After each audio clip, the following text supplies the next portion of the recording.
শীতকাল তো চলেই এসেছে, আর শীত মানেই কিন্তু পিঠে খাওয়ার সময় চলে এসেছে। যারা চালের গুঁড়ো, ময়দা এসব ঝামেলা ছাড়াই ইনস্ট্যান্ট পিঠে খেতে চাইছো, তাদের জন্য এই রেসিপিটা। এর জন্য আমি এখানে এক বাটির থেকে একটু কম সুজি নিয়েছি, আর যতটা সুজি নিয়েছি ঠিক অতটাই মেপে আমি এখানে 1.5 বাটির থেকে একটু বেশি জল দিয়েছি। এরপর আমি সুজিটা খুব সুন্দর করে একটা ডো তৈরি করে নিচ্ছি।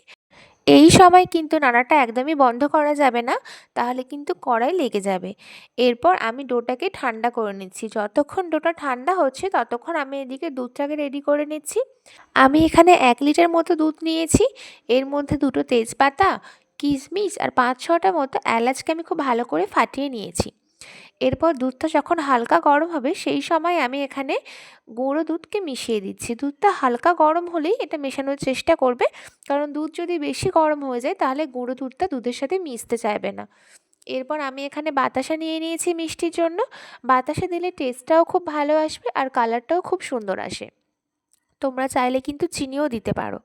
এরপর দুধটাকে আমি খুব ভালো করে ঘন করে জাল করে নিচ্ছি, কারণ দুধটা এখনই ঘন করে জাল করে নিতে হবে। পিঠেগুলো দেওয়ার পরে কিন্তু খুব বেশি ফোটানো যাবে না, তাহলে পিঠেগুলো কিন্তু ভেঙে যাবে। আর হ্যাঁ, টেস্টের ব্যালেন্সের জন্য আমি এখানে অল্প পরিমাণে লবণও দিয়েছিলাম দুধটা ফোটানোর সময়। এরপর আমি সুজির ডোয়ের মধ্যে অল্প একটু সাদা তেল দিয়ে খুব ভালো করে মেখে ছোট ছোট করে বল বল শেপ করে নেব। তোমরা চাইলে এখানে যে কোনো শেপ করতে পারো। দেখো, 1 বাটি সুজি দিয়ে এখানে কতগুলো বল তৈরি হয়েছে।